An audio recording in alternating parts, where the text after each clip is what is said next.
On Florida's west coast, the death toll has reached the double digits. Okay, Florida bit side by side. I'm so sorry. There are at least 21 deaths likely caused by the hurricane, and as many as 10,000 people in southwest Florida are still unaccounted for. Now, this is a before and after side-by-side comparison images of Florida. Businesses gone, lives lost, and homes destroyed. Now, Ian hit Florida as a Category 4 hurricane. News for Jack's anchor Vic Micolucci joins us live via Zoom from Fort Myers this morning. And Vic, you've been there since before this storm hit. I've seen you say on air that it's like a bomb went off. Tell us the impact of what you're seeing. It's devastating to see. You see so much destruction of property, Ashley. And then you look at the human toll and the suffering and the people that now are going to have to rebuild their lives. You know, not only have they lost their homes and their cars and their personal belongings, there are hundreds of thousands of people who lost their means to make money. This is a tourist area. Sanibel Island, Fort Myers Beach, people go there on vacation. All of the restaurants, the shops, things are just wiped away. So you are looking at video of Fort Myers Beach. We actually had to get escorted on thanks to the Miami Police Department, the Miami Fire Rescue. They are here, part of a South Florida search and rescue team. And, you know, what we see is unimaginable. There's only very few structures up there. This was normally, a packed area with lots of homes and businesses and vacation rentals. And now most of those have been flattened. And there's just dirt and debris everywhere. And sadly, you talked about the death toll.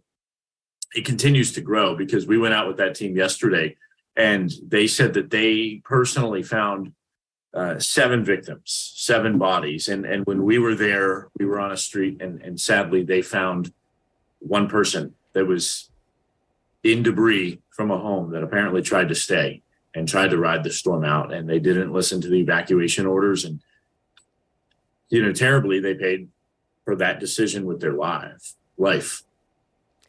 Yes, Vic. And, you know, when things like this happen, we often hear people talk about look for the helpers. What are you seeing on that front? Search and rescue, things like that? So many helpers. It's incredible. When you go outside, you just hear sirens nonstop. And it's relief coming in because these ambulances, they actually do continue to find survivors. Or you got to think there's a lot of people that live down here that are older or have medical conditions. And they're out in the elements. They don't have electricity. They don't have fresh food. Even water is running out. The water bottles that they had stockpiled are running out because they've been hunkering down since Tuesday now. And, everything is getting low. So yesterday, the first responders found somebody that was in cardiac arrest and they did CPR and they had to medevac him out off of the island, off of Fort Myers Beach. So obviously you have amazing firefighters and police officers and doctors and nurses and engineers that are down here making a difference. But then you have volunteers, good Samaritans that have come from all over with John boats, with kayaks, with whatever they can have, because this emergency is not over.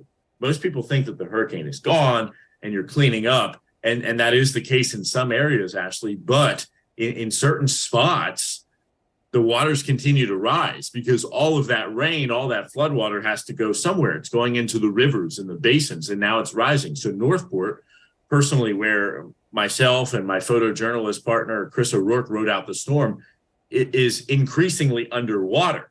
So it wasn't as bad with the flooding situation during the hurricane. Now, the way that it sits geographically, the water is rising. They're opening more shelters. They're bringing in more rescue crews. They need more boats. And there are a lot of great people coming from all over the South with boats because they know that police and fire crews can only do so much and they're taxed. So you do have these volunteers that just want to come out here and do whatever they can to help and save people. Exactly, Vic. And we only have about a minute left real quick, but I've known you for like 10 years. I know that you have covered so many hurricanes. Now, Ian, you've also covered Harvey, Matthew, Irma, of course. How is this storm different from what you've personally seen? I see it in your eyes, really. Yeah, it's painful. And, it never gets easy, Ashley, to see all of the human suffering here. I will tell you that it feels a lot like Hurricane Michael in 2018 in the Panhandle. I was in Panama City Beach when that storm came through. It was ultimately a Category 5. And then Mexico Beach. And I was talking with some of the first responders, the rescue crews yesterday, and they said this feels like Mexico Beach. Mexico Beach was a small vacation town, a coastal area up there in the Panhandle, and it was wiped out. I've been as far as Puerto Rico and the Bahamas, and I will say that the actual wind damage, the storm surge destruction is worse here than Puerto Rico. The only place that I've seen that is worse was the Abacos in the Bahamas after Hurricane Dorian. And they did not have as strong of structures as we do. And they, unfortunately, being an island, it took a lot longer to get rescue and to get help and to get people off of the hardest hit islands. This story continues. It really does. And, let me just say, we have the opportunity to leave. We are fortunate enough to be able to go and leave and get fuel and get food and things like that, making runs to Tampa. People down there don't. They don't have their cars. They don't have access to gas. They're literally living off of whatever they can get. And we've been trying to just hand them some of our hurricane supplies, some of our snacks, some of our waters. Some guys just wanted fresh shirts. We gave them shirts and socks and underwear, whatever you can do. And we know that we've only come in contact with a few people compared to the hundreds of thousands of people that are suffering. Thank you so much, Vic, for joining us and for telling these stories. Above all, please stay safe out there. Thank you. Thank you, Ashley.